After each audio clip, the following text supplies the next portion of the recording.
Well,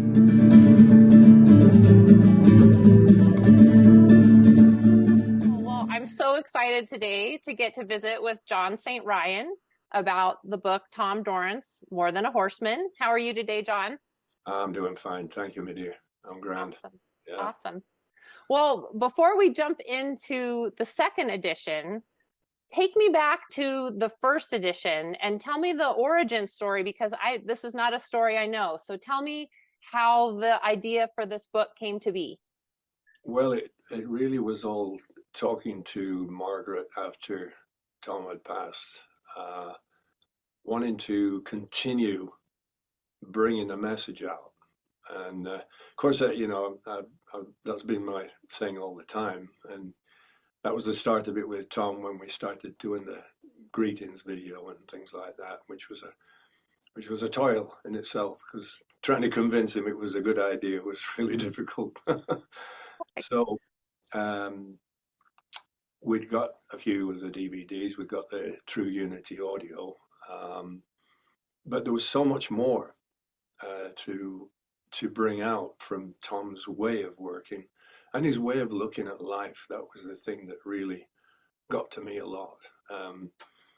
There's in sort of discussions with Tom, he'd often say, "Well, it's nothing new. There's other people been doing this for different places and so on and so forth." And I teased him one time and I said, "Yeah, well, there's this guy called Xenophon who was a Greek commander back in the day. It was like 5th century." And Tom's like looking at me, "Yeah." And I said, "Yeah," and he was good friends with Socrates, so I think you're in good company. So it was great. But we, Margaret and I, really wanted to bring more out of that idea that it was just a lot of his way of looking at things in life. And obviously with the horses and the cattle and dogs, stocky, it was sort of groundbreaking for me looking at it because I didn't know much about it at all. And what I did see, it wasn't that good, a lot of it. So when I saw Tom work, Ray work, it was just, wow, this is just amazing to see how this man can bring this out in an animal without a lot of turmoil. And that was the big thing with Tom, no turmoil, no stress. In fact, to me, there's a fellow called Bud Williams who was very big on bringing out low stress stockmanship. And I often think about that with Tom, because that was what he was doing all the time with horses and cattle and dogs. So, yeah, when we talked about it, we thought, well, we can't really improve on Millie's book, True Unity, because as much as it's hard to read sometimes, usually when you first pass at it, if you're not in the zone, as were, it has everything there. And that was the thing, like Tom would often say, and I'm sure you've heard it before, he'd say things like, well, it's all in the book. It might take you 30 years to get it, but it's all in the book. So it really is. It's but you have to be in a particular place in your own heart and your own mind to be able to find these things. So in discussions, we'd talk about that and say, well, when we talk to other people, not necessarily trainers, but other people that Tom has been in contact with or helped with different things, they all have a story. And it all points to that way of being that he had, that wonderful, calm thing about him, and also very, very specific about things and thinking about things before he would speak. So we then just said, well, what about if we just ask people to send in the stories? Like, and then it got kind of like, well, who should we ask? Obviously you're going to ask the names, the trainers that we think can add something to that part of the whole deal with horsemanship. But then we also started thinking, well, yeah, but again, you want to talk to somebody like how he decided to build the gate. Uh, that's an amazing story there. Or or the wonderful stories that all the like Steve Dorrance would tell of growing up with him as uncle and being schooled in a way, but very, very differently, in education, in life. And it wasn't just, yeah, he had wonderful, like Steve's stories about how he would make things on the ranch, which would make things so much better to operate on the ranch. But also, I think, and Billy Dorrance as well, they would tell stories about how how Tom would help them in their approach to things in life. And sometimes they didn't get it. They said at first, we're just kids, we're just running around. But ultimately, it starts to seep in. And it did affect so many different people in so many ways. So that's where we just went, okay, let's just send letters out and say, we're thinking of putting a book together. And if you'd like to send a submission of something that you would think appropriate for this kind of thing.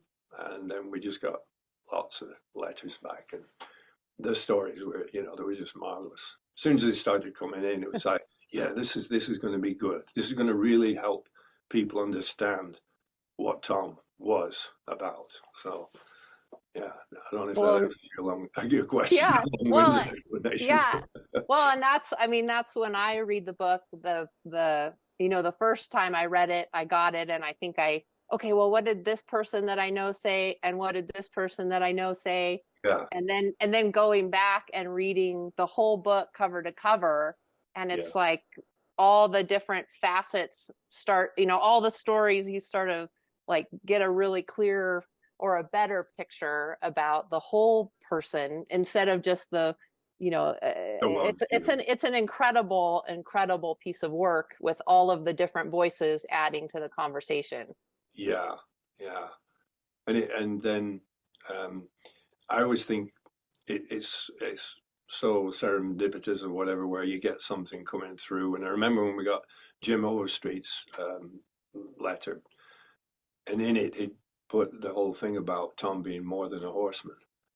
And well, that was it. Is it? There it is. There's There's the title. Yeah. the Yeah, yeah. I know. That was one of my questions, is how did you come up with the title? So that's Well, perfect. yeah, thanks, Kurt, to Jim. I mean, he wrote so well that his article, his submission, if you want to call it, it was like so many, just interesting. I mean, there's so many things in the book that show the quality of Tom as a person. Being obviously incredibly skillful with horses, but um, the humor, the fun, the, um, the sort of intensity without it being troubling. It was just amazing. I mean, you can read the stories and you can almost see Tom sitting there. When they talk about things, and then they'll say, I can't remember which person it was, but they said something like, and I asked him a question and there was a silence. But I knew I shouldn't interrupt. and being there, having done that, because earlier days, I was so enthusiastic, as a young fella, just, oh, we've got to do this. We've got to get this message out, Tom. And he'd be looking at me like, no, we don't. It's fine. It's just. But, Well, one thing that you mentioned in your portion, and that it was a theme throughout the book, was also how it felt to be around Tom and how he made you feel. So could you talk a little bit about that? yeah, yeah. It was, you don't want to, how can I say, he, it's like Ray used to say, I put him up on a pedestal, but he doesn't want to be there. And he's just a guy, and he'd always reinforce that. But he'd say, but I put him up there, I don't know anybody else as good. And when you met Tom at first, it was like very, very um, easy to be around him. And I was expecting, more of Ray in a way because I've been around Ray more, and Ray was it was like yin and yang. It's like Mm. the two opposite sides of the same thing. And Tom would give you that sense of ease, and it's like your day just was floating. Even when I was taking horses up there and asking him to help with me, you know, fix these things up that I couldn't fix up, I'd be going up with a lot of energy and a lot of tension and thinking I've got to get this done and I don't want to waste any time because I've got a shot here. Tom's invited me up, so I got to get it right. And within maybe 15, 20 minutes, I'm just like cruising along, doing things that he's telling me to do or asking me to, not telling me to do, just asking me, try doing this. And I'm thinking, oh, okay. I have no idea what it relates to the problem I have with this horse, but yeah, all right. And so it just sort of went floating along. And then more and more I come back and I'd say to my wife, Joyce, I've never slept so well. you Yeah. know, and of course, the first time I went, I arrived not having met Margaret either, and just so of course I'm just typical, fella from the old country. I'll bring a bottle of wine. So I come in, and I put the bottle of wine in, thanks for having me, yeah. And Margaret looks at it. We don't drink, Oh, shoot. So I don't have to break the ice now. And of Yeah. course, if you're not going to drink, well, I'm not going to drink either. Yeah. But no, it was just wonderful. And even when I don't know at any time that I was around him that he ever got frustrated, you know. I mean, I got frustrated because of my what I consider ineptitude, but it was just lack of experience and not understanding what he was trying to express. And it would bother me, but never bothered Tom. Just, it's okay, it's all right, let's go again, let's try that again. Or let's try it this way, just like he would with a horse. If it didn't work this way, we'll try this side. Yeah, I would get frustrated, like I said, at my lack of experience and ineptitude on things, and think I should be doing better than this. And oh boy, I hope he doesn't get tired of me because I am not getting this. And no, I never bothered him. He just said, "Oh, we'll go around again, or go and try this, do that, give that a shot, and if that doesn't work, I'll give you something else that probably won't work." I just lighten it up like that, and so, you know, and then the only way, when say we were working in the arena in the morning with horses, the only time I knew that it was time to quit he'd say, well, I think maybe Margaret will have something for us to eat now. It's a light way of saying, come on, get off that horse. We got to go in. I need a break. I can just hear that. Yeah. Yeah. Yeah. There's one of the stories in the book. I can't remember who it is now, but he mentions that I think it might be Barney. Anyway, oh no. Anyway, he came from somewhere out of state to work with Tom, and and I've thought this sometimes.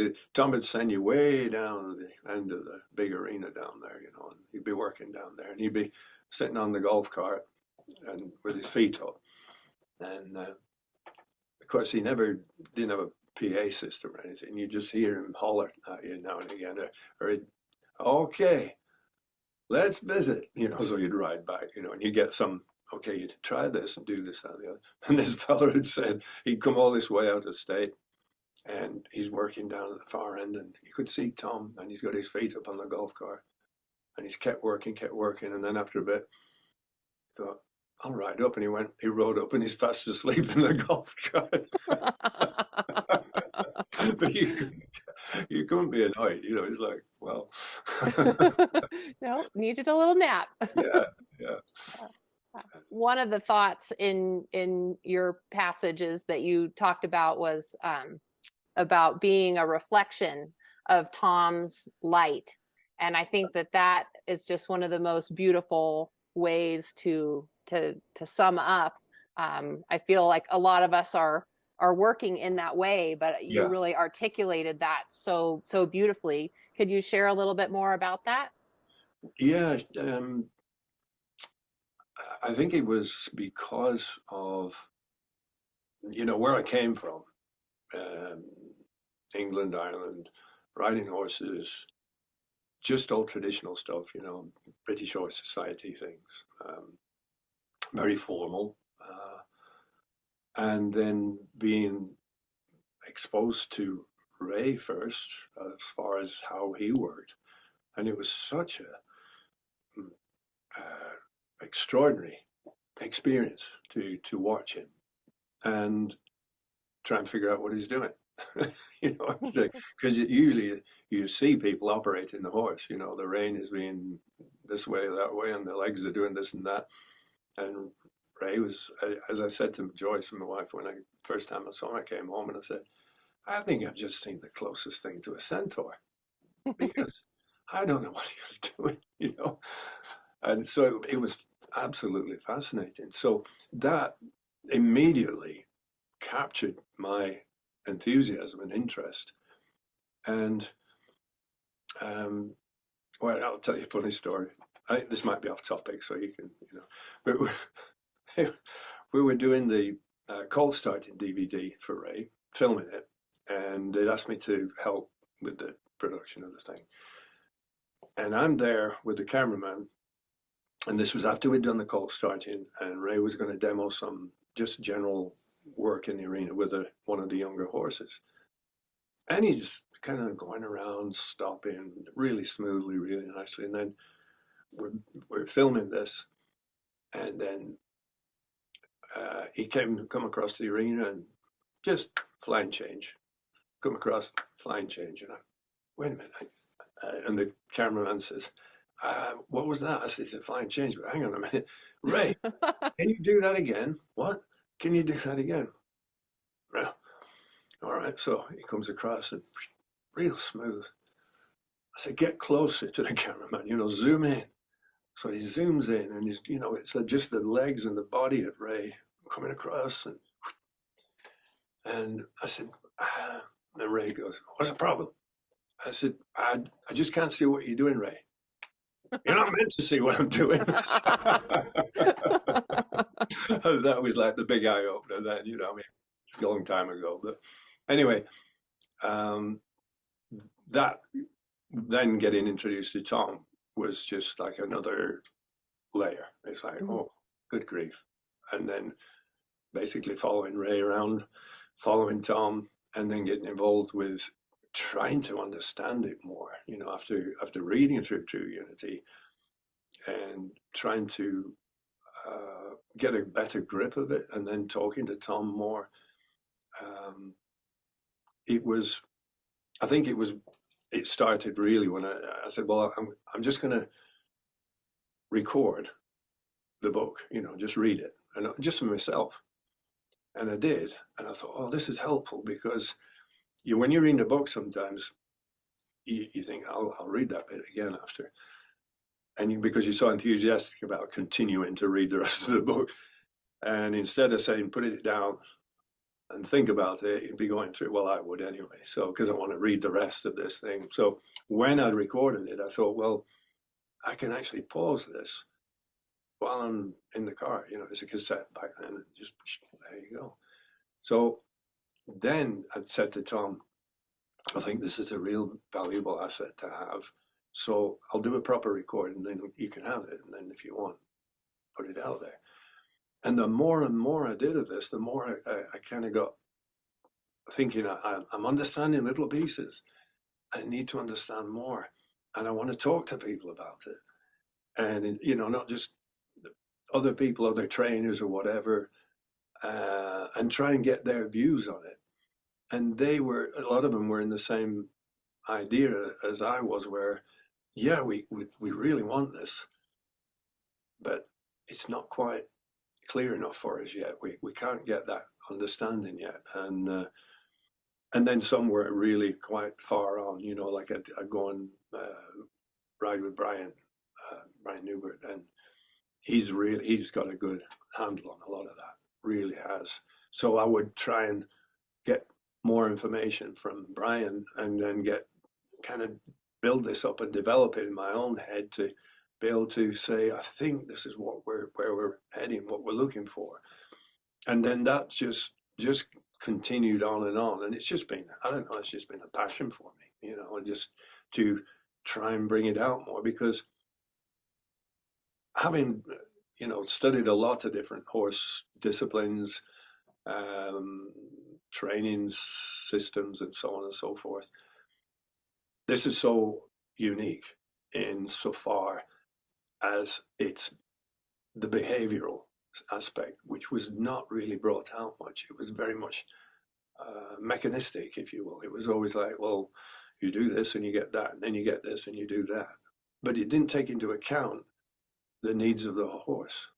It was more about, well, if they don't do it, you put more pressure on and make them do it.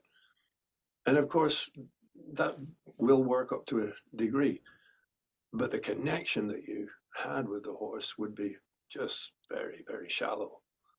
And Tom's connection, Ray's connections were just, you were there, you were just together.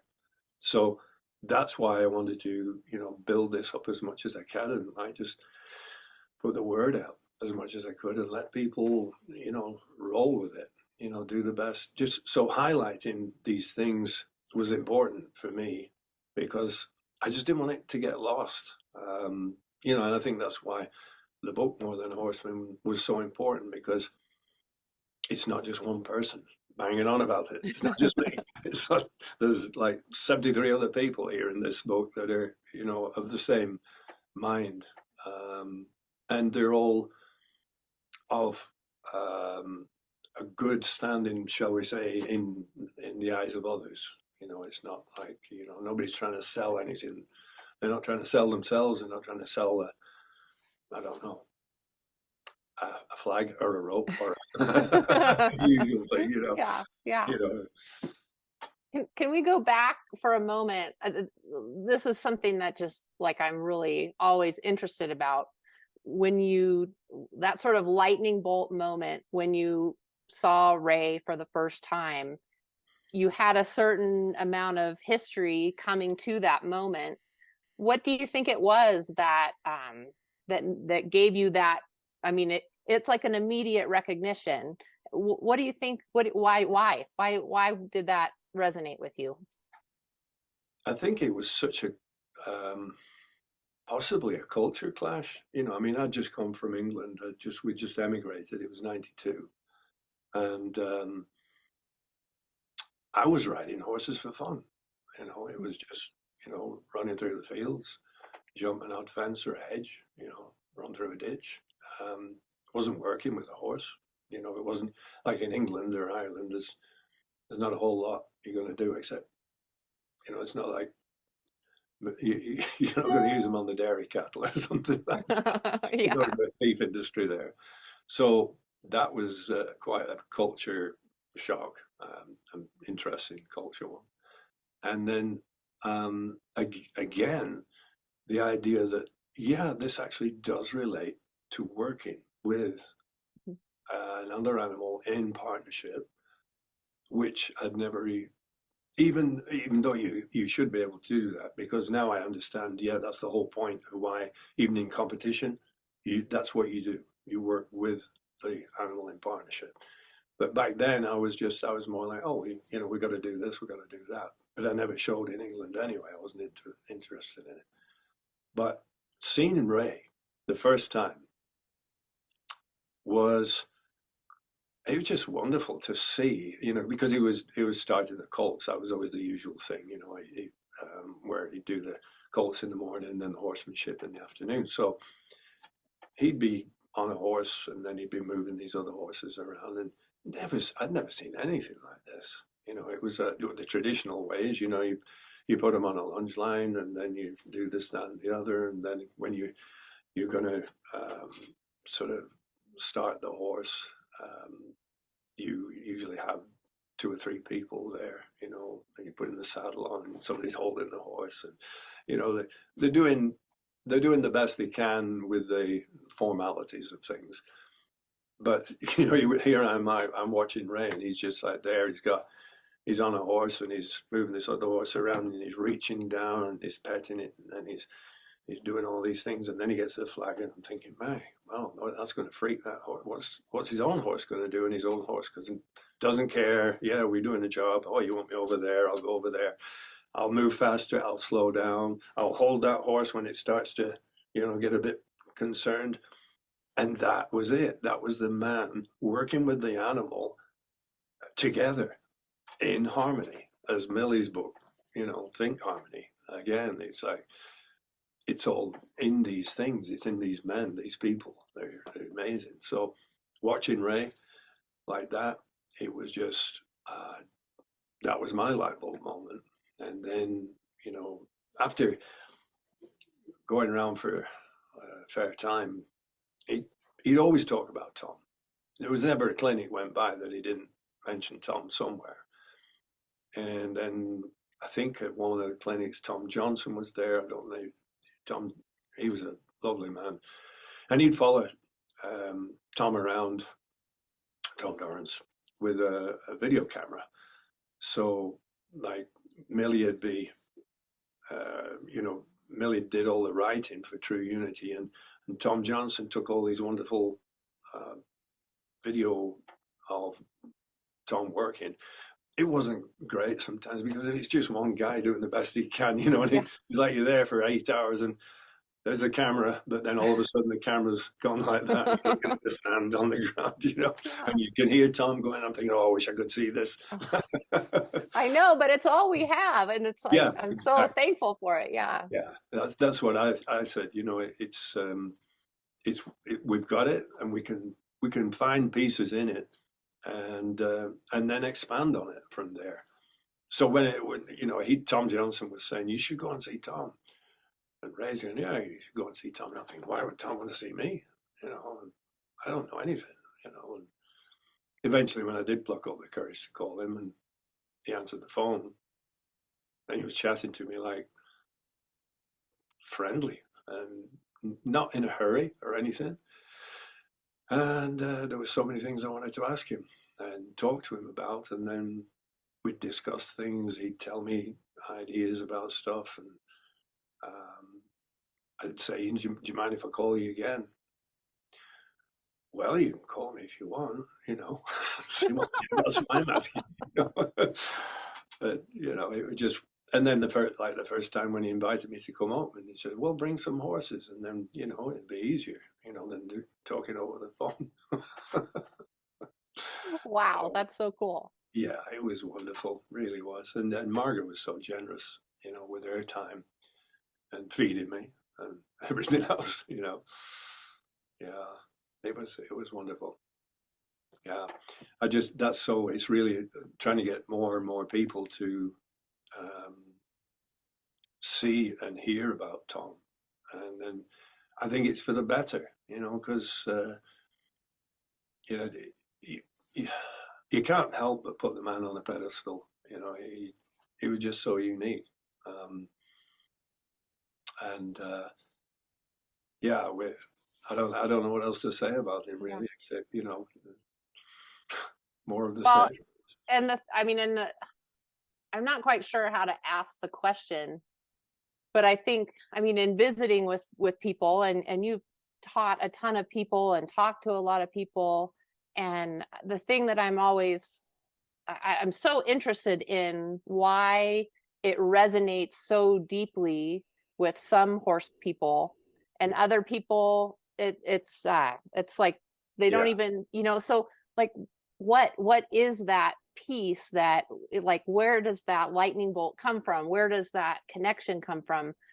It's a question that I just am asking all the time. Yeah, I've going back to the early days with Tom, where I was, as I say, banging the drum and saying, we got to get this out there, and he'd just calm me down and say, no, it's not for everybody. Well, it should be, Yeah. And he'd say, well, yeah, but Tom, if we can just get more people to understand, and he'd just say, well, and you've heard him say that, where I'm not doing this for any other reason, but, I'm here, I'm just living. If anybody gets any good out of it, that's fine. I won't force it on a horse, and I'm not going to force it on a human. And that wasn't just being humble. It was just exactly how we work with the horse and anything. Mhm. Mhm. And he'd say, well, if a person really wants it, they'll work at it. But then it has to come from the inside of the person. And that's the key. And that's where the um, problem, if you will, lies, because it isn't with everybody. It's not within everybody. And you'd see that more and more these days as things are getting more problematical, if you like, divisive in so many ways. We try to help people along and try and see this view, that view, and all the rest of it. But when some people just get so fixed on one way, it's really difficult to change. It's like they don't want to hear any other way. They don't want to try any other way.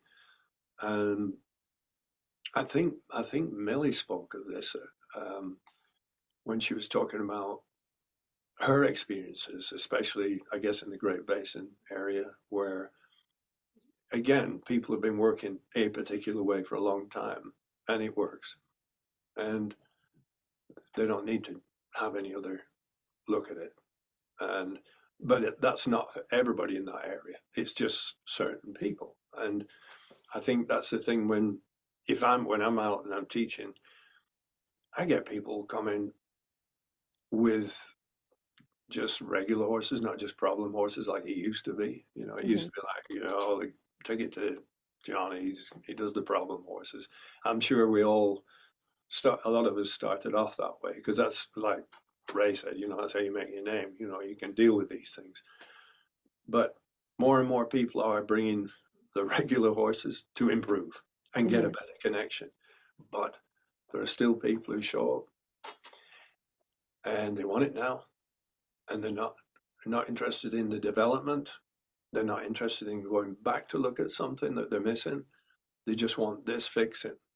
And I, for the sake of the horse, I might help. But if they're not really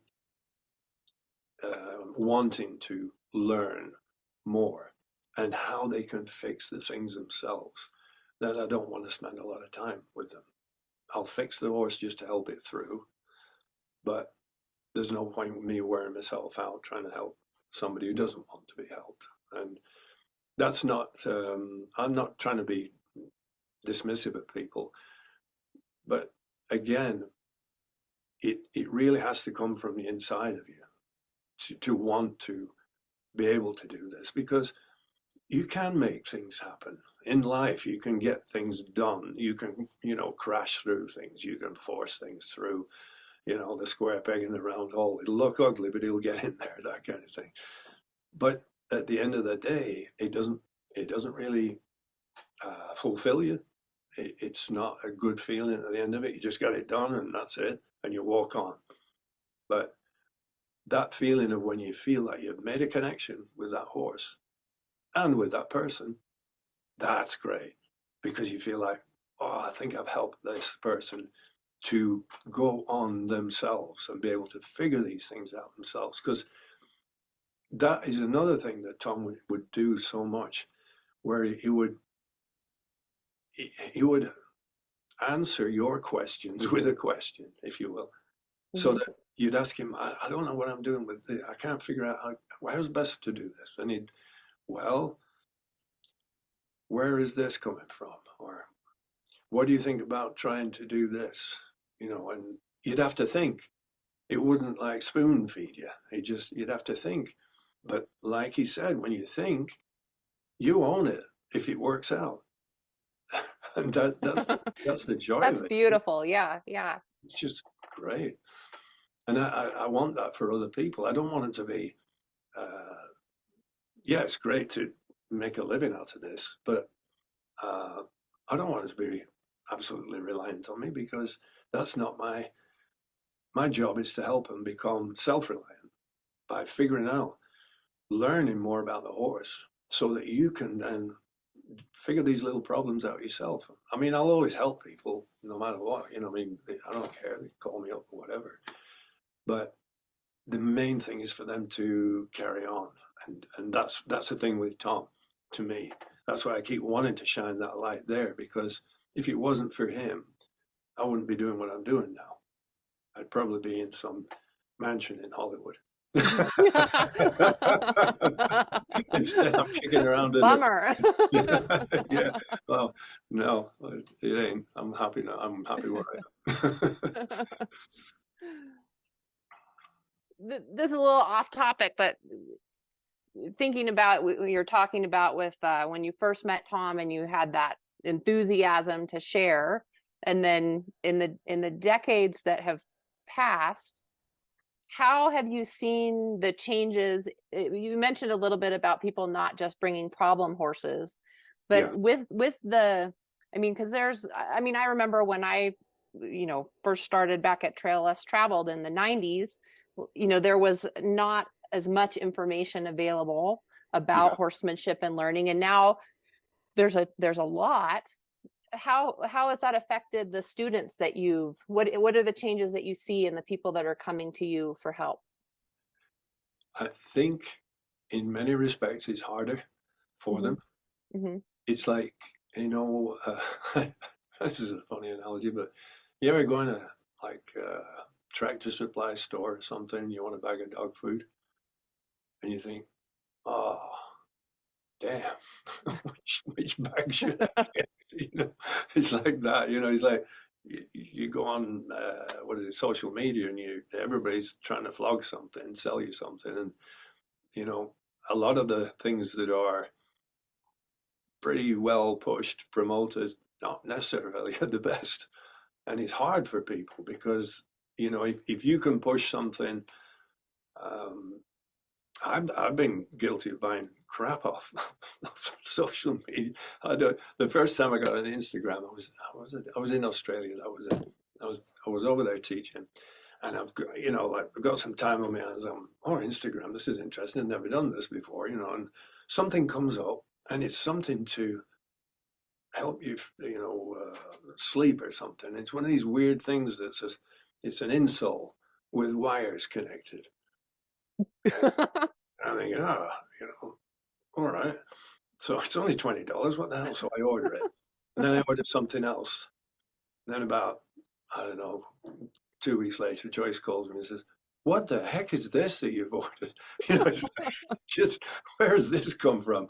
And I've just been suckered into this. And it's a pile of junk. So I know it's a weird analogy, but it's just, that's where it's hard for people now because you're thinking, what's the shiny object there? Mm-hmm. And or I've got a horse that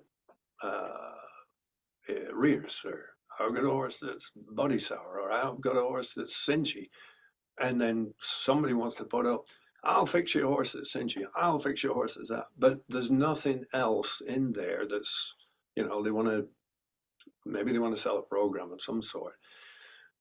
But with Tom it was different. It wasn't about just fixing that problem. It's finding out, well, why is the horse being like that? His Mm-hmm. wonderful adage of find out what happened before what happened. They're funny little sayings, but they're so powerful because that's what you need to do. And, there's a reason for that horse being cinchy. There's a reason for your horse rearing up and so on. What can you do to help the horse overcome that? Because that was the other thing, like with Ray, he would so often say, these horses, they're wonderful. They do all these things for us. And we're just ignorant about it. We just don't appreciate what they're doing. And, I'm here for the horse. If there's anything left at the end of the day, I might give it to you as well. But otherwise, he really was. He just wanted to figure things out. And I think that was the other thing with Tom. He kept himself entertained, if you will, by, um, there was so many times I'd be with him, he'd be doing something with the horse, and somebody would ask him to help, I don't know, load a horse in a trailer, or any the usual things. And I think, oh, he's going to do the, such and such a thing. And no, it'd be something else. And then I think, well, he's just keeping himself entertained, because he doesn't want to keep doing the same old thing, even though it will work. He's just going at it a different way. But no, it was because he saw something in that horse which would be more fitting to do it this way, approach it this way. And that again, it just gets you so much more excited about what you could do if you really get thinking and stop just looking and saying, "Oh yeah, I'll make this happen." It's one of the biggest. How can I say? Not one of the biggest things impact he had on me early on when I was going up at first. At one time, it was one afternoon, I was riding this particular horse, and she was difficult. This mare, she was really problematical. She'd bite you, she'd kick you, she'd rear up, and that was while you're still in the saddle. And I just couldn't get along, and I was struggling. I mean, and I knew I was getting frustrated, but Tom wasn't. He's just sitting in there in the golf cart and saying, "Well, let's do this and let's do that." This mare she was acting up quite a lot, and I was bothered because I was trying not to get eaten or kicked or and he said, let's visit. So I ride over and I'm okay. Now it's not about muscle and bone, John. And I thought, well, I didn't think I was doing anything. You might think it is now because you're a younger fella, but it's not about muscle and bone. So let's just start again. I didn't think I'd been doing anything, but he could tell that I was getting frustrated. And that in itself, again, that stuck with me. I mean, that's 30 years of, thinking, like you say, it might take you 30 years to figure it out. Yeah.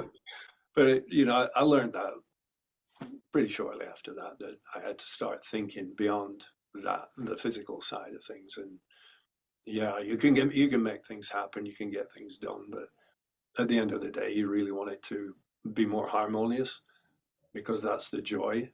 When in one of the stories where I'm trying to think who it was. Anyway, he told a story about watching. Tom was watching a little girl ride a pony around. I think Millie spoke about this as well somewhere, but it was joyful. This kid wasn't, it wasn't any sort of fancy Grand Prix pony thing or anything like that. It was just a little pony that she had fun riding around, and she'd do little jumps with it, and then she'd shoot over to the other side of the barn or the other part of the ranch or whatever, and then she'd be playing working the cattle a little bit, and they were just together. And that's kind of like what it was all about, that connection. There's a piece in the book where Mike Beck talks about when he goes to visit Tom, and Tom says to him, "Go ahead and get that picture out there, Mike." And he brings that picture. Actually, I think it's the one right behind you there. Yeah. And he just says, "That's what it's all about." And that's it. It's so simple, it's difficult, as Tom would say. Yeah.